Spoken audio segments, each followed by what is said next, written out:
Bon, je pense que ce sujet devrait vous plaire. Aujourd'hui, je vais vous comparer différents systèmes de diffusion, des softbox, des parapluies, des réflecteurs. Là, tu en vois quelques-uns en arrière-plan. Je vais vous montrer à chaque fois leur installation, leur utilisation et l'impact qu'ils ont sur la lumière et le résultat sur un visage. Je trouvais que sur YouTube, ça manquait un petit peu de comparaison à ce sujet-là, justement. Pour choisir une diffusion, c'est bien de pouvoir la comparer avec d'autres produits et c'est ce qu'on va faire aujourd'hui. Alors tu connais le fonctionnement, tous les produits que je vous teste vont être présents dans la description de la vidéo. Si tu veux soutenir mon travail et que ces produits t'intéressent, c'est une des méthodes possibles en passant par les liens. Merci à Newear pour m'avoir fourni certains des produits que je vais vous tester. Allez, on est parti pour la vidéo. Alors voici les produits que je vais vous tester. Il y a un panneau de diffusion souple pliable, un drapeau réflecteur 4 en 1, un parapluie softbox de 120 cm, un réflecteur 5 en 1 de 80 cm, une stripbox en 20 par 90 et une softbox lanterne de 80 cm. On va commencer par le panneau de diffusion pliable. Le principe est très simple, comme les fonds photo collapsible, il se déplie automatiquement, il est tout de suite prêt à l'emploi. Là, on a tout simplement une feuille de diffusion. L'idée, c'est de venir placer la diffusion entre le sujet et la source lumineuse. C'est un produit qu'on va surtout utiliser en extérieur. Par exemple, là, on est en plein soleil.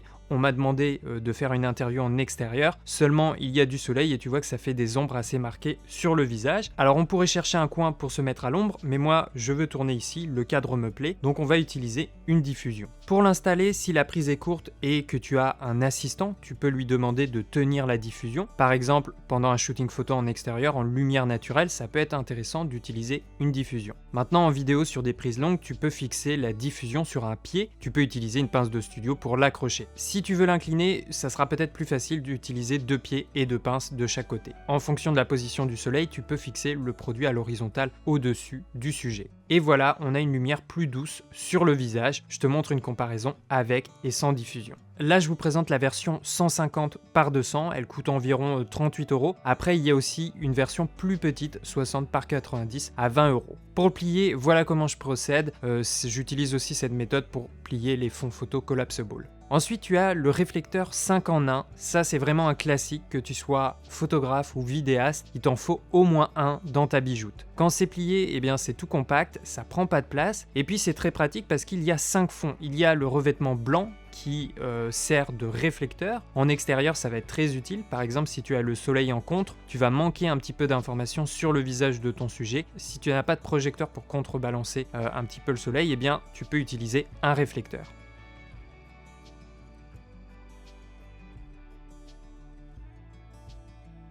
Après, il y a un fond noir qu'on va plutôt utiliser pour bloquer la lumière. Il y a aussi un fond argenté et doré pour réfléchir encore plus la lumière. Et parfois, on peut aussi s'en servir pour recréer des reflets de surface qui sont assez réfléchissantes.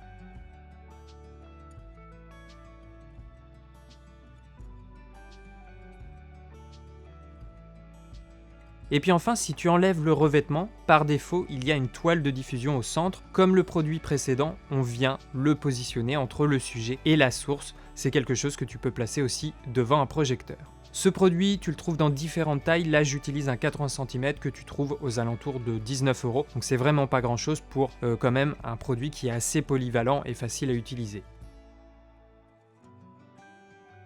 Ensuite, un peu dans le même style, on a le panneau, le drapeau. Ça, c'est un produit qu'on trouve plutôt dans le cinéma, l'audiovisuel. Voilà, on l'utilise plutôt en vidéo. On retrouve le principe du réflecteur précédent. En fait, il y a la structure métallique, puis on vient scratcher le revêtement souhaité tout autour. L'installation est assez simple et rapide. Par exemple, on peut l'utiliser en mode diffusion, donc toujours en extérieur, on vient le positionner entre le sujet filmé et la source lumineuse. Là, l'intérêt de ce produit, c'est qu'à sa base, on va pouvoir venir se loger directement dans une rotule, on le pose sur un pied et ça ne bouge plus.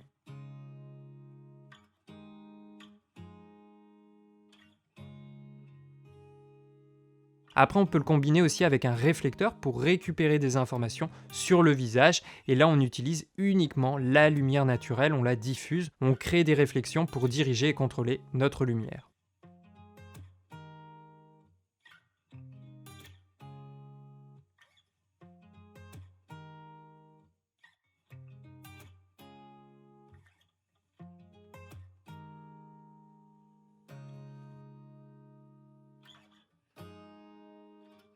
On utilise aussi souvent ce produit avec un revêtement noir pour contrôler et parfois couper une partie du faisceau quand on veut moins de lumière sur l'arrière-plan ou quand on veut simuler des formes, l'encadrement d'une fenêtre pour une entrée de jour. Très souvent, on va utiliser des drapeaux. Il est fourni également avec un revêtement blanc à utiliser comme réflecteur. On passe ensuite aux diffusions et réflecteurs pour projecteurs ou flash. Il y a deux produits que je vais vous comparer, une softbox parabolique de 90 cm, celle-là elle vient de chez Godox, et un parapluie de 120 cm, celui-là vient de chez Neewer. Alors la softbox là c'est une parabolique, donc le produit est assez profond, ça prend un peu plus de place. Au niveau de l'installation, c'est pas très compliqué, mais faut compter environ 5 minutes. Ensuite, on a une monture Bowens, c'est du classique. Pour le parapluie, le projecteur ou le flash qu'on va utiliser va se situer à l'intérieur du parapluie. Soit ton flash a nativement un emplacement pour le parapluie, soit il faut utiliser un support flash pour parapluie et ensuite tu viens fermer le dos avec la diffusion. Donc je vous compare les deux diffusions, elles sont situées à la même distance du sujet. Voici le résultat. Alors on a des images assez similaires,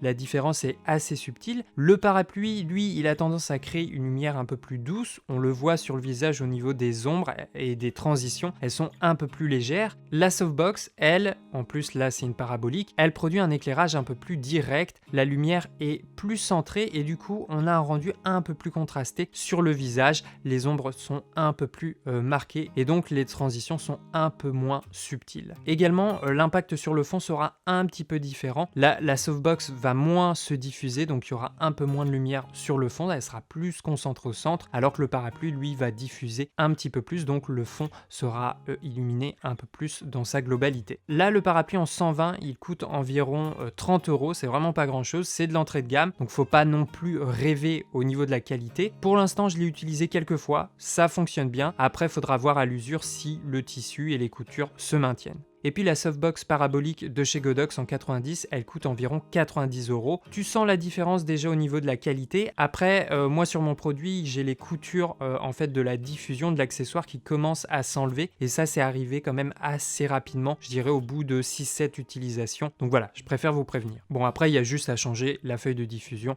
Ça peut se trouver séparément. Ensuite, il y a la stripbox. Alors là, c'est un petit format, c'est du 20 par 90. Mais en fait, l'intérêt de cette softbox, c'est qu'elle est verticale. Et ça, c'est l'idéal quand tu prends des photos en plein pied. Pour faire un contre, tu vas pouvoir détourer, silhouetter tout le corps du sujet, alors qu'avec une softbox classique, la lumière est un peu plus directive et souvent, en fait, le haut est bien exposé, le visage est correctement exposé, mais toute la partie des jambes et du bas du corps va être trop sombre. Donc voilà, tu vois un petit peu la comparaison avec et sans. Là encore, c'est un petit produit sympa à voir. Je recommande peut-être un format encore un peu plus grand. Après, là, ce modèle est fourni aussi avec un grid. Donc ça permet vraiment de focaliser la lumière et d'éviter qu'elle se diffuse trop sur les côtés. Et puis enfin, le dernier produit que je voulais vous présenter, c'est la softbox lanterne. Alors la marque la présente essentiellement pour de la photo en studio, mais souvent, c'est un produit que j'ai vu plutôt utilisé en vidéo sur des fictions. Par exemple, quand il y a une scène avec plusieurs personnes autour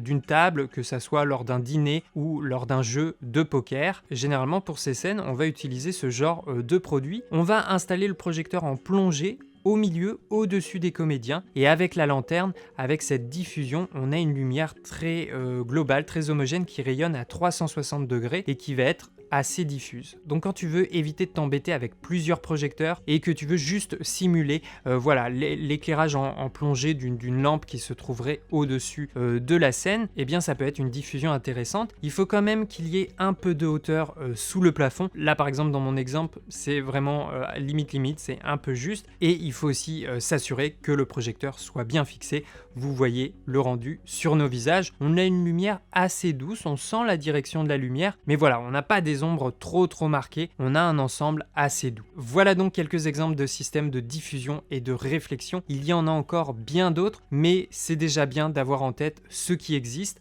de connaître leur fonctionnement et surtout l'impact qu'ils ont sur la lumière. Parce que finalement, c'est des accessoires qui vous permettent de forger, de sculpter votre ambiance lumineuse, et c'est des outils créatifs qui participent à la réalisation et l'ambiance de votre histoire et de votre image. Alors là, je vous ai testé principalement des produits de chez Neewer. Wear, ils sont plutôt abordables dans l'ensemble. Il y en a peut-être certains que j'ai testés et qui ne sont plus en stock, mais vous pouvez retrouver plus ou moins leur équivalent sur internet. Je vous ai mis pas mal de liens dans la description de la vidéo. Voilà les artistes, j'espère que cette vidéo vous a plu. Dites-moi dans les commentaires qu'est-ce que vous utilisez vous comme système de diffusion, comme réflecteur, et pour quelle utilisation. Comme d'habitude, vous pouvez soutenir la chaîne avec le pouce, ça fait toujours très plaisir. N'oubliez pas d'activer la cloche des notifications pour rester au courant des sorties des vidéos, et je vous informe aussi que vous pouvez soutenir directement mon travail en activant la souscription à la chaîne. Ici derrière la caméra, ciao les artistes!